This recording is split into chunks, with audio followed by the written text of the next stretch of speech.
Evangelio de Juan, capítulo 6. Juan 6, por favor, 28 al 33. Continuamos. Recuerde siempre dejar su separador ahí. Nos movemos a otras citas, pero vamos a estar regresando, pues el tipo de predicación es expositiva. ¿Qué nos dice el texto de Juan en su contexto correcto y cómo lo aplicamos al día de hoy? De eso se trata la predicación expositiva. Juan 6, 28 al 33. Seguimos en el capítulo más largo de este Evangelio. La próxima semana se liga perfectamente con el tema. Vamos a tomar la Santa Cena, la Cena del Señor. Prepare su vida, prepare su corazón.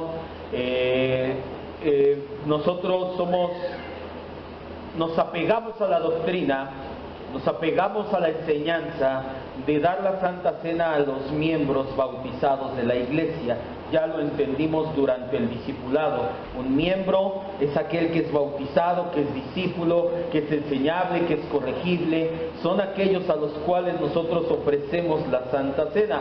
Si usted aún así o tiene poco o algo, alguna duda, acérquese conmigo, acérquese con nosotros, platicamos acerca de esta situación.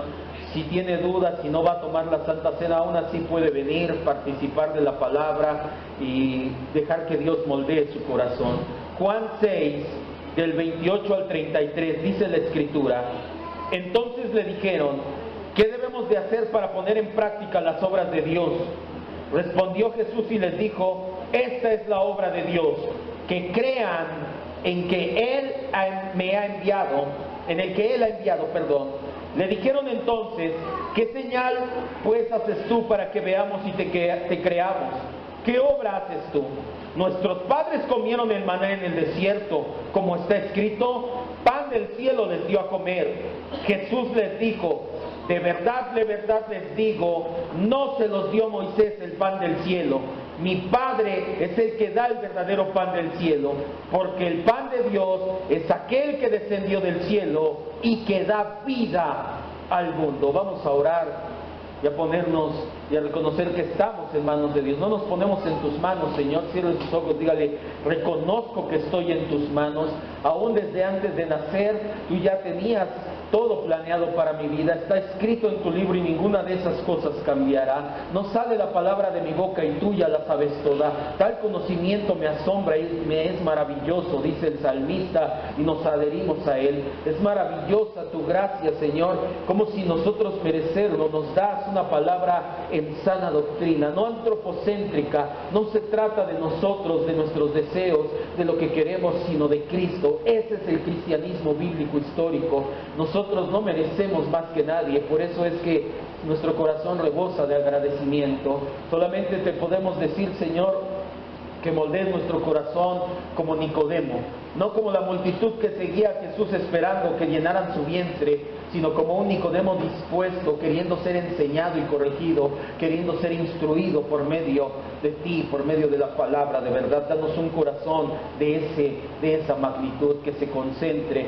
que se prepare, que esté a la expectativa, que desde un día antes haznos entender que hemos de dormir temprano para no estar con sueño aquí durante la predicación. Todo eso, Padre, te lo pedimos en el nombre de tu Hijo amado Jesucristo. Amén. Estamos en el Evangelio de Juan, seguimos en el 6º capítulo. La semana pasada hablamos y concluimos que no todas las personas que buscan a Jesús, como le decía ahorita en la oración, lo hacen por el motivo correcto. Vimos que Jesús realizó un milagro tras otro, tras otro. El milagro de la multiplicación de los panes se da seguido por el milagro de que Él camina sobre el mar, camina sobre el agua como si fuera tierra firme, cambia de lado, va a la otra ribera del mar y la gente expectante lo sigue intensamente. Ellos se encuentran con Jesús y le dicen, ¿cómo has llegado aquí? Pero Jesús los reprende fuertemente, y fue lo que entendimos la semana pasada, porque la gran mayoría lo sigue por conveniencia, como esta multitud del otro lado de Galilea, y Jesús les reprocha duramente esa actitud. Él les dice palabras más, palabras menos, me siguen porque llenaron su vientre, porque les di de comer, están aquí. Si no les he dado de comer, ni siquiera vienen. para el maestro, siempre preocupado por el bienestar espiritual de las personas, él les declara un hermoso mashal. Primero los reprende y les dice: ustedes me siguen por esta situación, y los exhorta fuertemente, pero después, preocupado por su situación espiritual, les da un hermoso mashal y les dice, en el cual los llama a poner sus prioridades en orden, a poner las cosas en la perspectiva eterna. En el versículo 27, ese mashal dice, acompáñenme, Juan 6:27, trabajen no por la comida que perece, sino por la comida que a vida eterna permanece, la cual el Hijo del Hombre les dará, porque a este señaló Dios el Padre. La respuesta que les dan los judíos al terminar el mashal es lo que vamos a estudiar el día de hoy. Ya vimos el mashal, ya vimos que Jesús les decía: pongan las cosas en perspectiva, vean las cosas hacia la eternidad, quiten su mirada del aquí y del ahora. Y la respuesta que ellos le dan cuando reciben este mashal es lo que vamos a estudiar el día de hoy. Podemos ver por la respuesta que los judíos nuevamente evidenciaron su poca comprensión, su poco discernimiento. De inmediato, cuando escucharon la palabra trabajar, pensaron en las obras de la ley. ¿Qué dice el mashal? Trabajen no por la comida. Y ellos, en su mente religiosa prejuiciada, dijeron: trabajar, obras de la ley. De inmediato lo ligaron. Hay dos enemigos de la gracia. Ahorita estamos viendo fuertemente uno, más adelante vamos a ver el otro, y de hecho se da así todavía en nuestros tiempos. Estos enemigos odian tanto la gracia que la crucificaron hace 2000 años. Un enemigo es el legalismo, representado por los fariseos.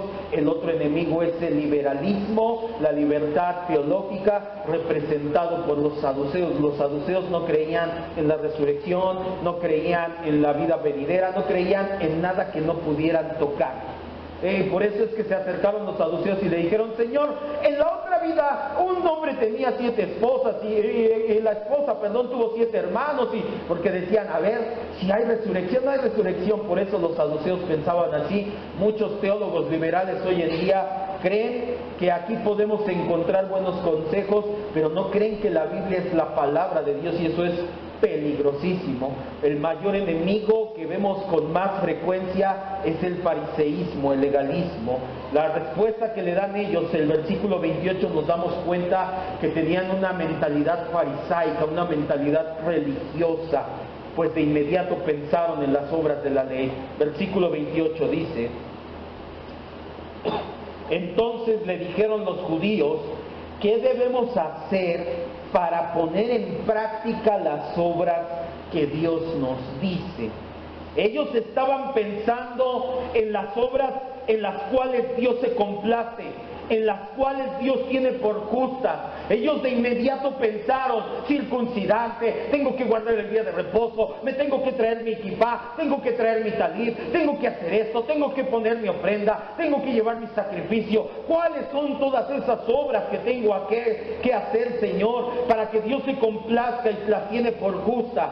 Sin embargo, si no entendieron el sentido en el cual Dios les dijo, Jesús les dijo el mashal, la pregunta que hicieron, si alguien la hace con sinceridad, es muy válida y muy profunda.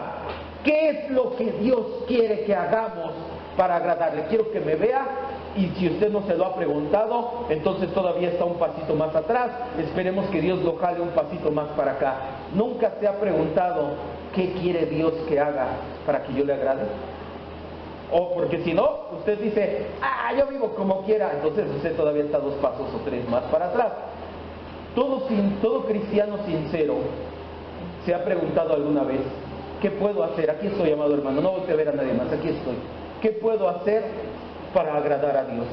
Esa pregunta ha rondado la humanidad desde el momento en que fue separada de la gloria de Dios a causa del pecado. Cuando Adán fue creado, Dios se involucró directamente. La demás creación Dios dijo y se hizo. Adán tomó el barro, lo formó, se acercó y le dio prácticamente un beso santo. Sopló aliento de vida. Cuando Adán abrió los ojos, no vio leyes, no vio reglas, no vio cosas que hacer y dejar de hacer. Adán vio directamente el amor incondicional hecho persona. Tenía comunión con Dios. Caminaba de la mano como tú traes a tus hijos pequeños. Él no se preguntaba, ¿por qué estoy desnudo? ¿Por qué pasa esto? ¿Por qué te enoja lo aquello? Adán tenía una comunión profunda e íntima con Dios, y ese es el plan original de Dios, y no se ha desvirtuado para nada. Ahora se cumple cuando estamos en Cristo Jesús. Pero cuando la humanidad fue separada de Dios por causa del pecado, empezó a preguntarse, ¿qué puedo hacer para agradar a Dios? Lo vemos en los dos primeros descendientes de Adán que nacieron en pecado, Abel y Caín. A Dios le agradó la ofrenda ¿de quién? De Abel. ¿Y qué hizo con la de Caín? La rechazó. ¿Por qué? Simplemente porque la ofrenda de Caín no fue lo que Dios quería.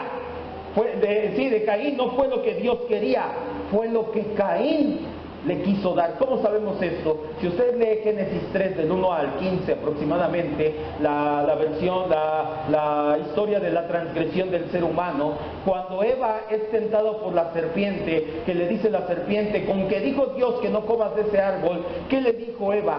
No podemos comer ni verlo. Dios dijo esa instrucción. Dios nada más dijo, no comas. ¿Quién le dio esa instrucción oral? Adán. Dios no le dio la instrucción a Eva. Dios le dio la instrucción a Adán, que es cabeza, y Adán le dio la instrucción a Eva. Cuando ellos pecaron, Dios en ese momento sacrifica 2 animales y les dice, aquí están los animales, derramó su sangre en tierra, que es símbolo de ofrenda por el pecado, y los cubrió con las pieles. Adán tuvo sus 2 hijos. Cuando fueron creciendo les fue diciendo, hijos, la ofrenda que se le da a Dios es una ofrenda cruenta. Debe de haber sacrificio de sangre. Dice el escritor de Hebreos, sin derramamiento de sangre no hay remisión de pecado. Pero ¿qué hizo Caín? Eso dices tú, que dice Dios, pero yo quiero agradar a Dios a mi manera. Esto lo ves en Génesis 4 del 1 al 5. En su mente los judíos pensaban que si había una comida que diera vida eterna, bien valía la pena trabajar duro para hacer la voluntad de Dios y obtenerla. Esto es lo que conocemos, la mentalidad de Adán, de Caín, de Abel, sobre todo de Caín, la mentalidad de los judíos es lo que conocemos como legalismo. ¿Qué puedo hacer para que Dios me bendiga? El legalismo tiene 2 características que no se las vas a poder quitar. La primera característica de un legalista es, ¿qué hago yo para que Dios me bendiga? ¿Qué puedo hacer para que Dios me bendiga? Ya estoy en Cristo y con eso es más que suficiente para Dios. Pero el legalista dice, tengo que hacer. La otra característica del legalista, casi siempre van las 2 juntas, algunas veces no. La otra característica del legalista es, tú no haces lo que yo hago, estás chavo. Apenas acabo de ver una discusión, ya no me meto en las discusiones porque nada más hago corajes, en Facebook, en una página, no me acuerdo ni cómo se llama la página, de repente ahí lo sigo, y un hermano pone, pues lo siento, tal vez muchos me tachen de pecador, pero me gusta el fútbol. No, y hasta eso aclaró, no dejo de ir al servicio, yo no dejo mi comunión con Dios, yo tengo mi equipo, mi selección, y cuando puedo lo veo, sí me gusta el fútbol. A la yugular, pero los legalistas a la yugular. Imágenes donde le postearon imágenes donde ponen una taza del baño con un estadio de fútbol adentro y diciendo, aquí está la inmundicia del mundo, pecador, arrepiéntete, eso es del diablo. Hermano, si a usted se siente bien no viendo el fútbol y cree que es para la gloria de Dios, perfecto. Pero si usted lo hace voltear a ver menos a los demás, usted es un legalista. Así de sencillo. ¿Qué hace un legalista? ¿Qué hago yo para que Dios me bendiga? Tú no haces lo mismo que yo. ¿Qué dice Lucas 18, sí es 18? ¿Qué dice el fariseo que estaba orando? Oh Señor, gracias porque no soy como este de aquí, que mira, yo ayuno, yo oro, yo doy limosna. Mira este pobre publicano. Justicia propia igual al legalismo. Si tú haces o dejas de hacer, por la gracia de Dios, para la gloria de Dios, pero en el momento que te crees superior a alguien, discúlpame, es la definición de legalista. Lamentablemente, la mayoría de las iglesias cristianas en la actualidad, si no son de enseñanzas heréticas, si no andan con unción de aceleramiento, si no andan hablando de que vengas a pastar y de que Cash Luna o de que Maldonado es su apóstol, entonces son al menos de corte legalista. Muchas al extremo te dicen que para agradar a Dios y ser bendecidos, hermano, qué bueno que ya llegaste a la iglesia, mira, te vamos a decir qué debes de hacer para ser bendecido, y hasta te abrazan porque sabes que te vas a hacer chiquito cuando te empiecen a decir, no tomes, no fumes, ya no bailes, te drogabas, ya no te drogues, tu esposa tiene que traer falda larga y tiene que usar velo, congrégate todos los días de la semana, tienes que dar tu diezmo puntual. Vamos a ayunar 56 días como Daniel. Entonces ponte las pilas, ve qué día te toca, porque no vas a comer más que verduras durante esos días. No tienes que escuchar música del mundo, no tienes que decir grosería, y te dan una listísima de las cosas que tienes y que no tienes que hacer. Ojo, y ahorita vamos a llegar a eso. Yo no estoy diciendo, y no somos liberales, y te estoy diciendo, haz lo que quieras, a Dios lo agradas así. El legalismo te dice, ¿cómo puedo llegar a ser santo? El cristianismo te dice, voy a Cristo y Cristo me lleva a ser santo. Ese es el verdadero cristianismo. Mucha gente se desvirtúa porque busca la santidad, y en su afán de buscar la santidad se olvidan del Cristo de la gloria. Dos árboles había en el huerto del Edén, el árbol de las obras y el árbol de la gracia, que es Cristo. Si Adán siempre dependiera del árbol de la gracia, vaya, esto es el decreto eterno de Dios, ¿no? O sea, no crean que no lo sé, pero bueno, si no hubiera comido del árbol de las obras, si hubiera comido siempre del árbol de la gracia, pero no hubiera, lo que Dios dijo que pasó tenía que pasar, Él lo decretó desde la eternidad. Por eso somos infralapsarianistas, ¿verdad? ¿En qué? Te dicen, una vez que cumplas estos requisitos de la ley cristiana, por así decirlo, ahora sí ya puedes agradar a Dios, ahora sí vas a recibir bendición. Hacer todas esas cosas buenas o dejar de hacer cosas malas o de pecar no es algo malo en sí mismo, pero esa no es la esencia del Evangelio. La gracia no funciona así, no es la esencia de la ley. Dios no nos dio su ley para que la cumpliéramos. La ley sí es válida hoy en día para nosotros como cristianos. Sí creo que la ley es válida. Los reformadores hicieron una buena función al decir, ¿sabes qué? La ley se divide en dos grandes partes. La ley moral, que nos habla de la conducta, del carácter moral de Dios, sobre todo contenida en los 10 mandamientos. No robarás, no fornicarás, no cometerás adulterio, no guardarás un día para el Señor. Esa es la ley moral, sigue vigente para el cristiano. ¿Qué ley está abrogada? La ley ceremonial. O nosotros tenemos que circuncidarnos, usar kipá y llevar una ofrenda cada día al templo. No, eso solamente era una representación de ¿quién? Del sacrificio de Cristo. Dios estaba anunciando el sacrificio de Cristo en todo el Antiguo Testamento. Pero la ley moral sigue vigente, pero no le fue dada al cristiano para que la cumpliera, por el simple hecho de que no podemos cumplirla. Los reformadores, Calvino específicamente, decía que la función de la ley es triple. La primera función es un espejo para ver la santidad de Dios. Así tú te puedes dar cuenta cómo es Dios. ¿Dios miente? No, por eso dice no mentirás. Dios blasfema, obviamente no, ni mucho menos de Él mismo, no toma su nombre en vano. De hecho, el único que puede jurar por el nombre de Dios, ¿quién es? Dios mismo. Juro yo, dice el Señor. Entonces, cualquiera que dice, te lo juro, no sabe lo que está diciendo. La Biblia no dice, no jures ni por el cielo, ni por la tierra, ni por nada. No puedes hacer uno solo de tus cabellitos que cambie de color de forma natural. Nunca digas, te lo juro. Ese no es un lenguaje de un cristiano. Se los juro, de verdad, no es. no es lenguaje cristiano. Nunca digas se lo juro a nadie, de verdad. Ese no es lenguaje de un cristiano. Porque un cristiano no sabe lo que Dios tiene en sus planes específicamente. La ley tiene tres funciones. La primera es un espejo para ver la santidad de Dios y de esa manera te das cuenta que necesitas un Salvador. La ley es un freno contra el pecado. Sí te ayuda para saber cuáles son tus límites. La ley, en ella Dios nos revela lo que le agrada y lo que resulta ofensivo. Por eso ligué todo esto y ahorita va a tomar más fuerza. Pero el ser humano separado de Cristo no puede y no quiere cumplir los requisitos de la ley con el único motivo de glorificar a Dios. Por eso es que la respuesta de Jesús a los judíos es enfática. De hecho se condensó como una de las 5 solas. Juan 5, 26, 29. La respuesta que les da Jesús, ponga mucha atención. Todo esto que les dije de la ley, muchos dicen, ya nos lo ha dicho muchas veces, pero va muy ligado con la respuesta que les da Jesús. Jesús les dice, y los reformadores lo condensaron en una de las solas, Juan 5, 6, 29. Respondió Jesús cuando le dijeron, ¿qué obras de la ley hacemos para agradar a Dios? Respondió Jesús y les dijo, esta es la obra de Dios, que creas, que tengas fe en el que Él ha enviado.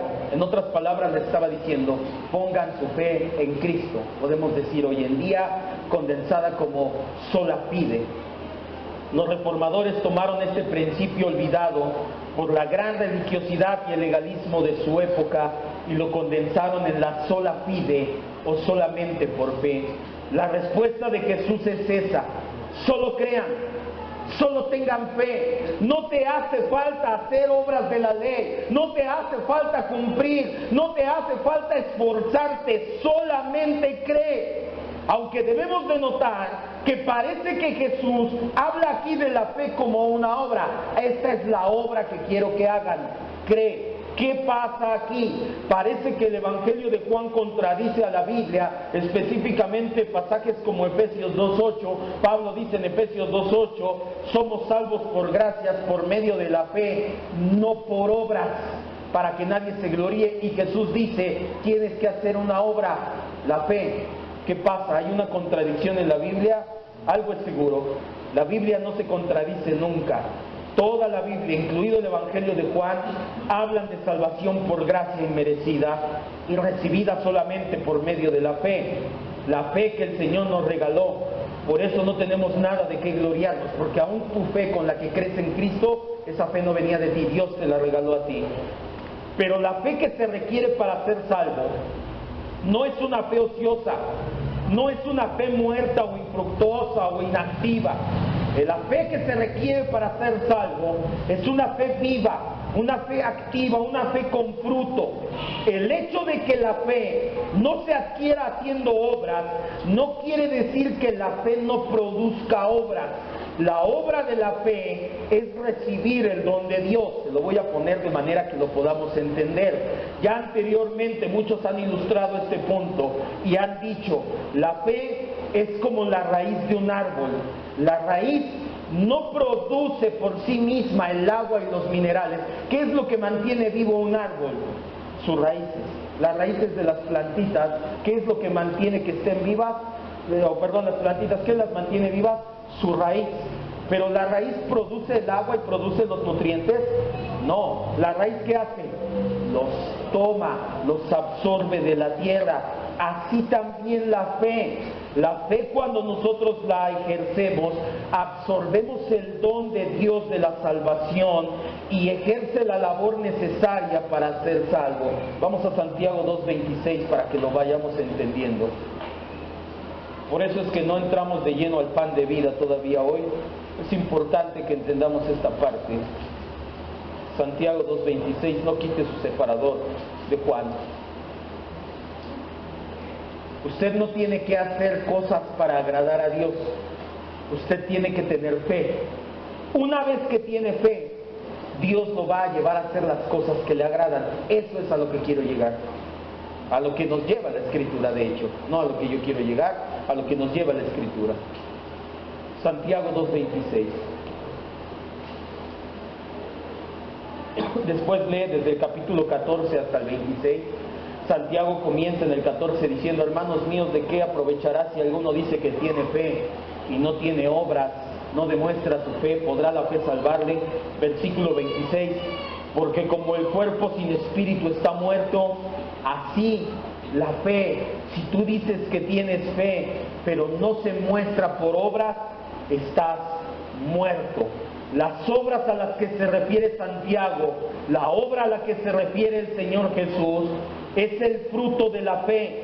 No hablaban de las obras de la ley. Ellos no decían que hicieras algo para ser salvo.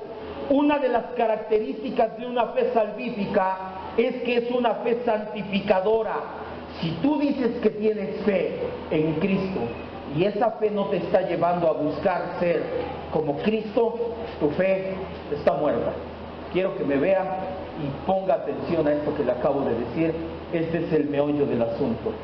Jesús les estaba diciendo: tú dices que tienes fe, tú has de tener fe, pero si dices que tienes fe en mí, pero no estás imitando, no estás trabajando, dejando que Dios trabaje para ser como yo, no estás teniendo una fe viva.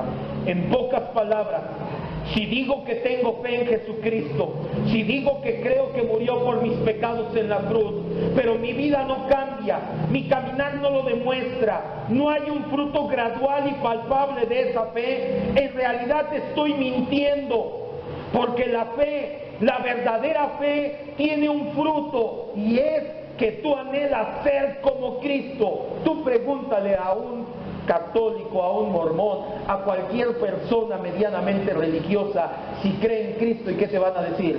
¿Sí? ¿Crees que murió por tus pecados? Amén. Por eso está en la cruz, por eso hasta me persino cuando veo la cruz. ¿Y por qué no cambia tu vida?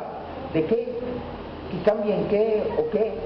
Yo no he matado a nadie, no soy malo. No entienden verdaderamente la esencia de la fe santificadora, la fe que regenera.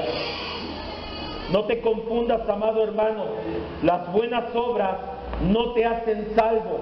Como tú eres salvo, ahora estás llamado a hacer buenas obras. Efesios 2:10.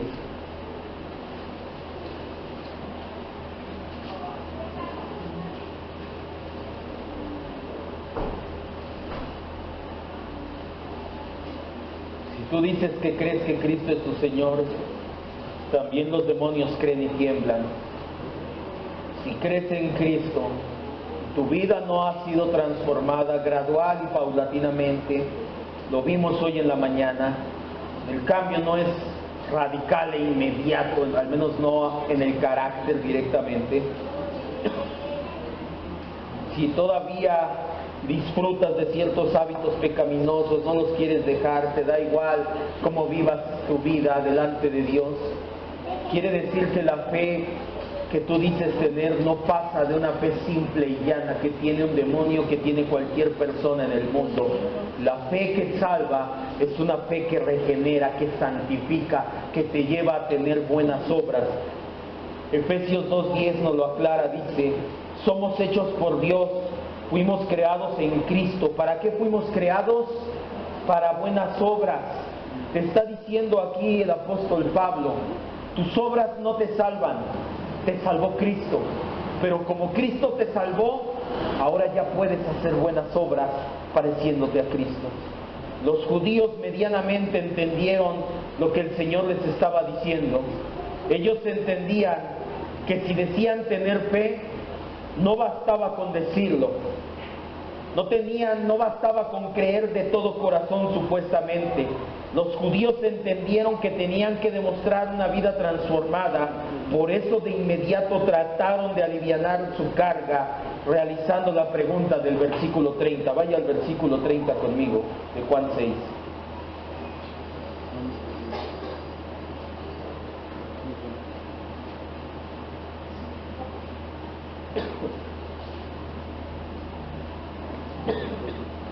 Quiero que vea esto. Los judíos le preguntaron: ¿qué obra tengo que hacer para ser salvo? Jesús les dijo: tu fe, ten fe en mí y que se note tu vida transformada. Y ellos, los judíos, medianamente entendieron. Por eso le dan esta respuesta. Versículo 30. Le dijeron entonces: ¿qué señal haces tú para que veamos y te creamos? ¿Qué obra haces tú? Ellos le estaban diciendo que si era necesario cambiar sus vidas por creer que Dios lo envió. A ver, tú me estás diciendo, a ver, te entendí, cambia tu vida, cree en mí que cambie tu vida. Ok, ¿qué señal me das? ¿Qué me muestras? ¿Qué obra haces tú para que yo cambie mi vida? Porque tú me estás diciendo que si he de ser salvo es poniendo mi fe en ti, y que esa fe se debe de notar. ¿Qué obra haces tú? Se dan cuenta que de inmediato quisieron alivianar la carga.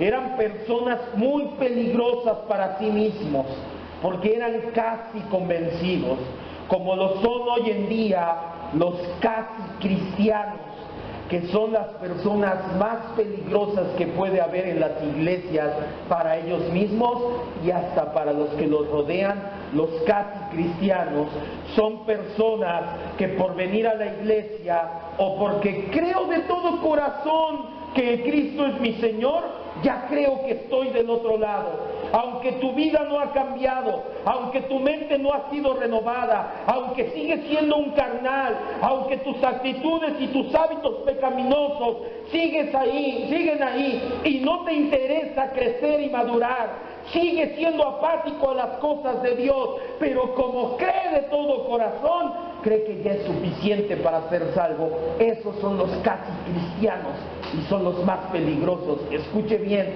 venir a la iglesia no hace cristiano a nadie. Es un buen comienzo, porque peor están los que se quieren cristianos y no se congregan, no son cristianos, menos todavía que los que creen que por venir a la iglesia ya son cristianos, pero no se renuevan, siguen teniendo hábitos pecaminosos, no les importa crecer y madurar, son apáticos, pero creen de todo corazón. Eso es muy peligroso. Así los judíos. Podemos mencionar además, Jesús les había dado ya autentificaciones. Jesús ya había convertido el agua en vino. Ellos no tenían pretexto, ellos solamente querían alivianar su carga. ¿A poco no habían visto a Jesús convertir el agua en vino? ¿Tú crees que no se regó por todo Galilea el milagro? Oye, ¿ya sabías que Jesús, el hijo del carpintero, convirtió el agua en vino? ¿No sabían ellos esa situación? Cuando se divulgó la omnisciencia de Jesús con la mujer samaritana, tú dices que no tienes marido, bien has dicho, todo mundo empezó a creer. La sanidad del paralítico, todo mundo supo que Jesús sanó a un hombre que llevaba 38 años enfermo. ¿Acaso no lo siguieron porque multiplicó y dio de comer a 5,000? Y cuando llegaron, Jesús estaba orando por su sanidad. Ellos únicamente querían poner un pretexto para no ejercer esa fe. ¿Qué decir del testimonio de Juan el Bautista? Ellos creían en el Bautista y que él presentó a Jesús como el Cordero de Dios. Aún así, solamente estaban casi convencidos. Versículo 31 dice: nuestros padres comieron el maná en el desierto, como está escrito, pan del cielo les dio a comer.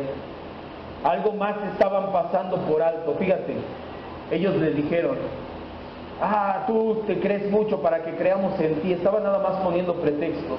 Y todavía le dicen: nuestros padres comieron maná del cielo. O sea, Dios autentificó a Moisés y le dio maná.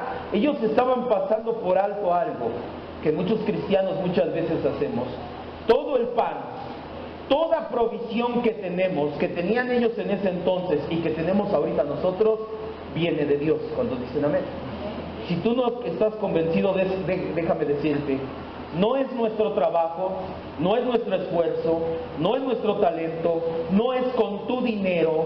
Si tienes pan, si tienes algo que comer en casa, si tienes ropa para vestir, si tienes un lugar donde dormir, si no te aconteció nada apenas en los sismos recientes, fue porque Dios desde el cielo así lo ha dado. Ellos olvidaron eso. Ellos dijeron: nuestros padres recibieron pan del cielo. ¿Quién les daba el pan para comer ellos? ¿Ellos mismos? Dios. Amado hermano, no te olvides que todo lo que tienes, Dios te lo dio. Ay, pero yo me paro temprano toda la semana. ¿Y quién te dio la salud para pararte? ¿Quién te dio el sentido de responsabilidad para pararte todos los días temprano a trabajar? ¿Quién te da los clientes que llegan a comprar? ¿Quién le da a tu patrón el dinero para que te pague? ¿Del cielo? Sí, Dios. Dios lo da literalmente. Ya después lees en tu casa Lucas. No, vamos a Lucas 12:29.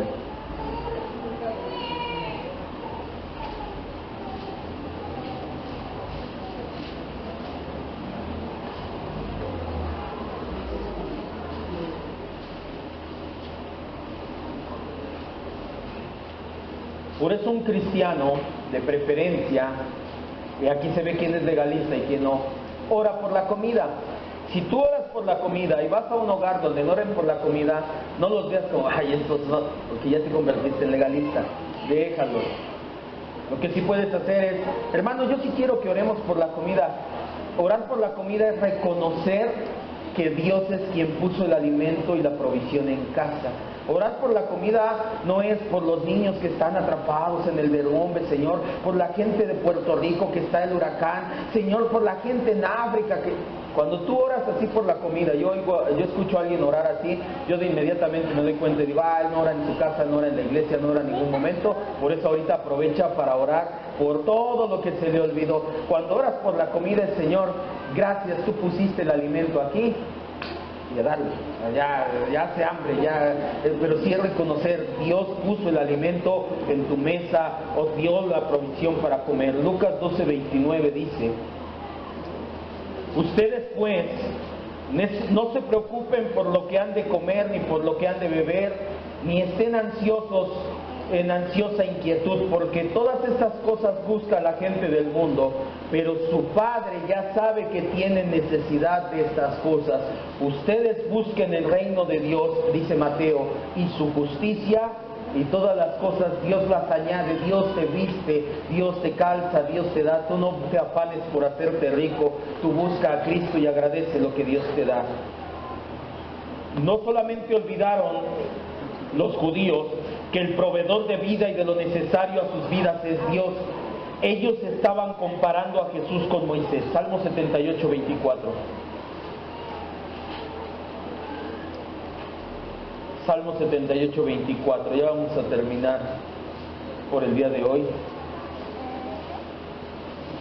este pasaje, esta parte de la Escritura.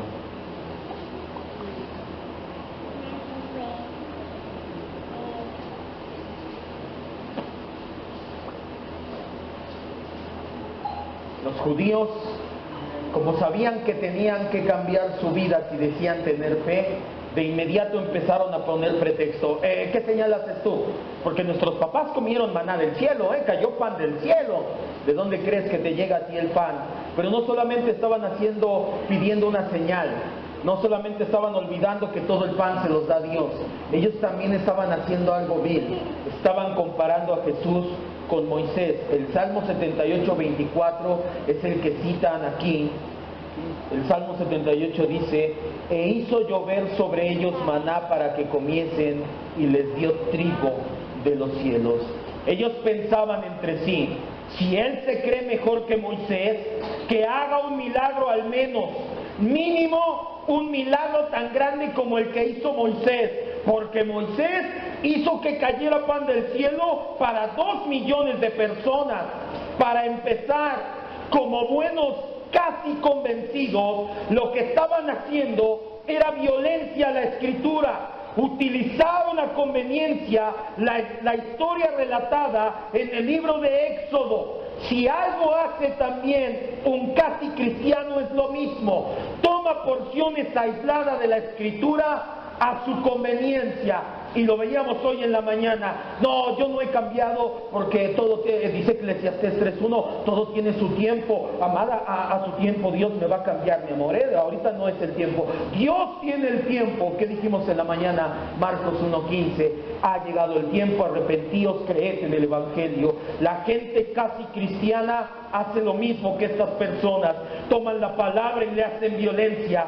Sí, yo peco descaradamente, pero el que esté libre de pecado que tire la primera piedra, dijo Jesús. ¿Quiénes son para juzgarme? Saca la viga de tu ojo y después vienes a ver mi paja. Dijo Jesús, la carne es débil. Yo por eso lo siento, amado. Jesús, cuando dijo la carne es débil, era una excusa para las veces que llegas a caer, no un pretexto para vivir en pecado, que son dos cosas totalmente diferentes. Por si fuera poco, no solamente hacían violencia a la Escritura, también se estaban olvidando que sus antepasados sí comieron maná, pero se hartaron, se quejaron del Señor y se quejaron de Moisés, de Moisés. Por eso Dios decidió enviarles serpientes. Eso fue lo que motivó que tuvieran que levantar la serpiente de bronce. Después se escucha la predicación de la serpiente de bronce en el capítulo 3. Jesús los pone en su lugar y de inmediato los corrige. Vamos a terminar ya. Versículo 32 y 33 de Juan. Aguas si usted es un casi cristiano. ¿Cómo te puedes dar cuenta de un casi cristiano? Su vida no cambia, pero cree de corazón. Y ojo, le hace violencia a la Escritura, la tuerce para sus fines malévolos, para sus propósitos carnales. 32 y 33, Juan 6, 32 y 33. Dice la Escritura: Jesús les contestó. ¿Y qué les contesta? Con el doble amén. Les voy a decir una verdad impactante a sus vidas. Amén, amén. Moisés no fue el que les dio el pan del cielo. Fue mi Padre el que les dio el pan del cielo. Porque el pan de Dios es aquel que descendió del cielo y da vida al mundo. Cierre sus ojos, por favor. Ángel. Jesús los estaba poniendo en orden. Les dijo claramente: Moisés no les dio el pan, fue mi Padre. Y esto lo vamos a ver la semana próxima cuando nos adentremos en el maná. Moisés solamente fue un instrumento de Dios para que fuese servido el maná, así como fue un instrumento para que les fuera dada el agua de la peña, etc. Jesús presentó una comparación que no dejó lugar a dudas. Jesús les dijo: Moisés, como agente de Dios, daba un pan que el pueblo tenía que recoger.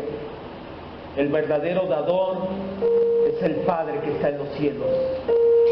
No solamente soy un agente, soy el que lo da, decía Jesús.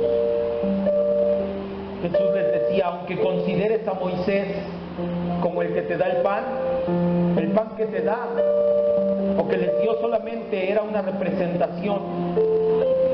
El maná únicamente ofrecía alimento, pero el pan del cielo que da Dios ofrece vida eterna. Jesús les hizo un contraste maravilloso.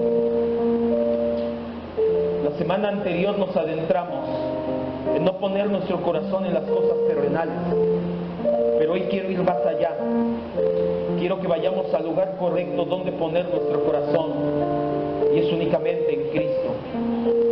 Mucha gente es cristiana o espera en Cristo por la gloria que gozará después de muerto, porque tendrá un cuerpo nuevo, porque ya no va a sufrir, porque no va a ir al infierno. Por eso tienen fe en Cristo. Todo eso es consecuencia, amado hermano. El único lugar donde debe de estar nuestro corazón no es en los beneficios de estar en Cristo, sino en Cristo como tu Señor, como el Señor de nuestras vidas. No seamos casi cristianos, no seamos casi convencidos, no seamos casi salvos. No trates ya de seguir justificando un estilo de vida impío que no agrada a Dios. Deja de tratar de seguir viviendo a tu modo y que aún así Dios va a aceptar tu ofrenda. Si Dios rechazó la ofrenda de Caín, fue porque la hizo a su modo. No es como tú dices, no es como tú quieres, no es como a ti se te ocurre, es como Dios lo dice en la Escritura.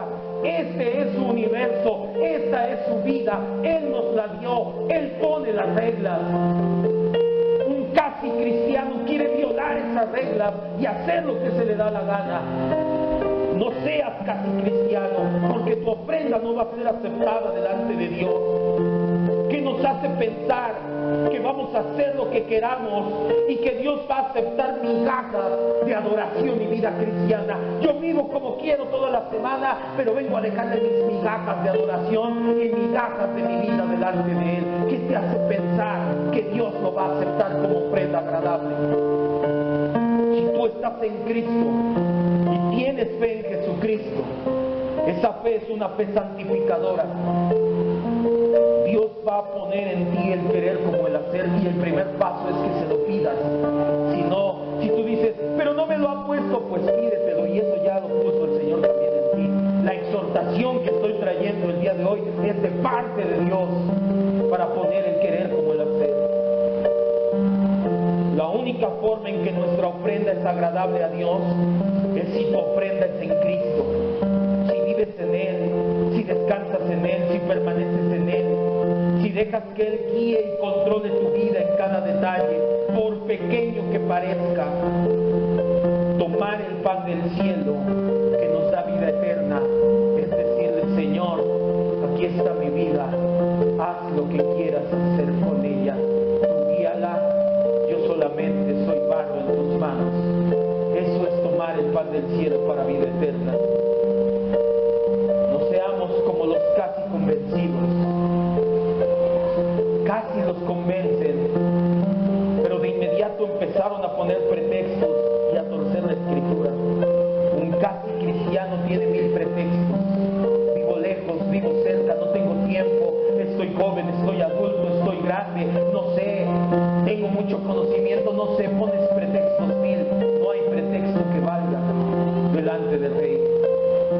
No seas un casi cristiano, porque los casi cristianos son tibios, son casi salvos, pero el Señor los vomitará de su boca, dice Apocalipsis.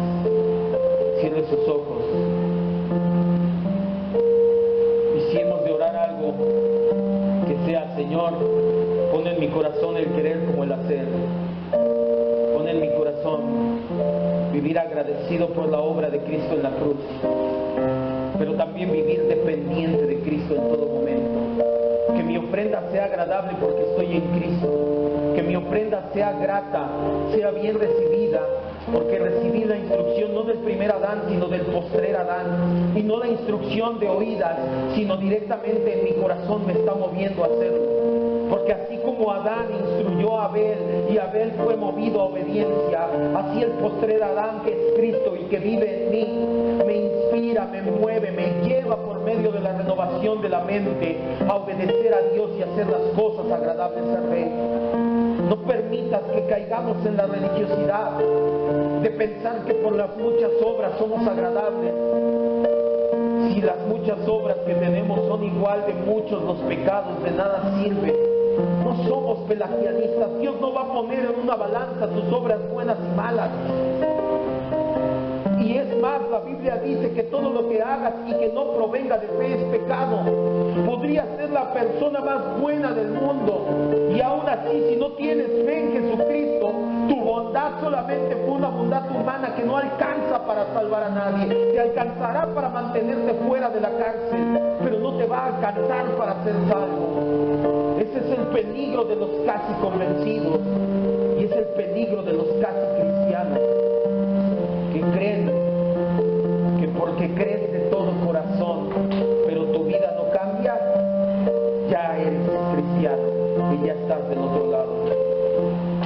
Que cuando viene el tiempo de prueba, nos queremos ir corriendo. Que cuando viene el tiempo de corrección, no lo veíamos en la mañana, nos falta humildad para decir, Señor, sígueme moldeando. Esos son los casi cristianos, y son aquellos a los cuales exhorto el día de hoy. Y si tú dices, gracias Dios porque me has llevado a cumplir las obras y soy agradable, no seas religioso y mires por encima del hombro a los demás. Si tú lo has hecho es porque estás en Cristo y Cristo en ti, y nada más. Señor y Dios, te damos gracias.